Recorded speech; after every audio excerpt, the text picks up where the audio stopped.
पूरी रात लाइट ना होने की वजह से मुझे छत पर सोना पड़ा, मगर किस्मत इतनी ख़राब थी कि आधी रात को हो गई शदीद किस्म की बारिश, तो मुझे फिर दोबारा नीचे जाना पड़ा। सारी नींद ख़राब हो गई। मेरा नाम है ज़ीशान और मैंने बनाया एक छोटे से व्लॉग का प्रोग्राम। अस्सलामु अलैकुम। आज है हमारे 90 डेज़ चैलेंज का डे 36 यानी कि 36वां दिन। 36वें दिन हमने क्या किया गया मैं आपको बताता हूँ। सबसे पहले मैंने अपने कपड़े चेंज किए, टिकटॉकर वाला इफ़ेक्ट मारा। कपड़े कैसे लग रहे हैं, ये वाली शर्ट, मेरी शूज़ और मेरी कैप, ये सब चीज़ें कैसी लग रही हैं कमेंट बॉक्स में ज़रूर बताना है आपने। हेयर जी चेंज करने के बाद मैंने जाना था कहीं काम से। आज मेरे काम थे बहुत ज़्यादा, तो मैं घर से निकल गया। घर से निकला तो रास्ते में मुझे शुएब भाई मिल गए। शुएब भाई से दुआ सलाम किया। दुआ सलाम करने के बाद मैंने कहा अब चलता हूँ ऑफ़िस। ऑफ़िस पहुँचा। ऑफ़िस में मैंने सबसे पहले देखा तो सामने जूस पड़ा था, जूस वगैरह पिया। अब मुझे लेना था कैमरा, तो मैंने अपना कैमरा ढूँढा। कैमरे का सारा सामान, बैटरी वगैरह सब कुछ ओके किया। कैमरे को बैग में डाल रहा था कि किस्मत, मैंने आपको पहले बताया कि आज बहुत ख़राब थी, तो मुझसे उसकी ज़िप ही टूट गई। बैग की ज़िप टूटने से मैं बहुत परेशान हो गया कि अब क्या करेंगे, मगर मैंने देखा तो दूसरी साइड दूसरी ज़िप थी। दूसरी ज़िप लगाई। साद और फ़ाद मेरे इंतज़ार कर रहे थे। इनके पास पहुँचे, इसको इनको दुआ सलाम किया। ईद का सलाम तो इनको कर दिया था।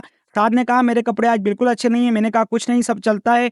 चलें भई उठें, निकलते हैं काम के लिए। काम हमारा ये था, सबसे पहले हमें जाना था डेकोरेशन की शॉप पर। वहाँ से हमने कुछ सामान उठाना था। सामान वगैरह लेने के बाद हमने जाना था घर की तरफ। घर में जाकर हमने निकाह के लिए एक स्टेज तैयार करना था।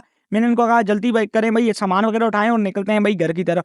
खैर जी, यहाँ से सामान वगैरह उठाया तो साथ का मोबाइल का चार्ज खराब था। चार्ज नहीं हो रहा था मोबाइल, पोर्ट वगैरह खराब थी, तो हमने उसको छोड़ा मैकेनिक के पास और खुद मिल्क शेक पीने आ गए। मिल्क शेक वगैरह पिया। मिल्क शेक से फारुक हुए तो मोबाइल उठाया, तो रास्ते में साथ साहब का बाइक खराब हो गया। मैंने कहा चलें भाई, ये एक नया से आप आए, उसने अपना बाइक वगैरह ठीक करवाया। मैं और फहद अपनी मंजिल की तरफ रवाना हो गए। साथ हमसे थोड़ा पीछे था, वो आ रहा था। खैर जी, जितने रास्ते में प्यारे प्यारे व्यूज आ रहे थे, आपको वो दिखाता जा रहा था। ये कौन सी जगह है, अगर आप जानते हैं तो मुझे कमेंट बॉक्स में एक दफ़ा ज़रूर बता दीजिएगा। हेर जी, इस फहद भाई को भगाए भगाए ले जा रहा था। मैंने कहा थोड़ी स्पीड कम रखो, कोई बात नहीं, थोड़ा लेट से पहुंच जाएंगे। और ये देखे सामने जी, हम नवाज आएंगे मोहब्बत से। हेर जी, कुछ टाइम बाद हम पहुंचने वाले थे, तो रास्ते में किसी ने पहाड़ों में आग लगाई हुई थी। अल्लाह पाक इन लोगों को हिदायत दे। कुछ टाइम में हम साथ के पास पहुंचे। साथ में पुलाव वगैरह बनाया हुआ था, पुलाव खाया, फिर साथ का काम किया, इसको अल्लाह हाफिज़ कहा। वापस आया तो उमर भाई की कॉल आई कि मैं आपसे मिलने आ रहा हूँ। मैंने कहा जल्दी आएँ जी, आपको ईद का सलाम भी करते हैं और आपसे कुछ थोड़ी-सी ट्रीट भी लेते हैं। खैर जी, उमर भाई को सलाम किया तो एहसान भाई 4-5 दफ़ा उमर भाई से मिले, क्योंकि उमर भाई हमें ट्रीट देने वाले थे। ट्रीट क्या थी मैं आपको बताता हूँ। उमर भाई ने हमारे लिए लिया खोया और साथ हमें कहा आप कॉर्नेटो भी ले लें, कॉर्नेटो भी खा लें। हमने कहा अच्छी बात है। कॉर्नेटो वगैरह खाने के बाद हमने निकलना था अब ऑफ़िस की तरफ।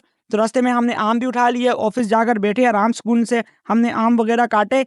इश्तियाक भाई, वसीम भाई, उमर भाई, एहसान भाई और हम सब लोग बैठे थे। हमने कहा अब आम खाते हैं, इसके बाद फिर अगली रूटीन को देखते हैं। खैर जी, आम वगैरह खाए, इसके बाद हमने खोया वगैरह भी खाया। अगर आपको ये व्लॉग अच्छा लगा हो तो व्लॉग को ज़रूर लाइक कर दीजिएगा, चैनल को सब्सक्राइब कर दीजिएगा। और ये देखें जी, इश्तियाक साहब ने पहली दफ़ा देखे हैं ये आम। अल्लाह हाफ़िज़।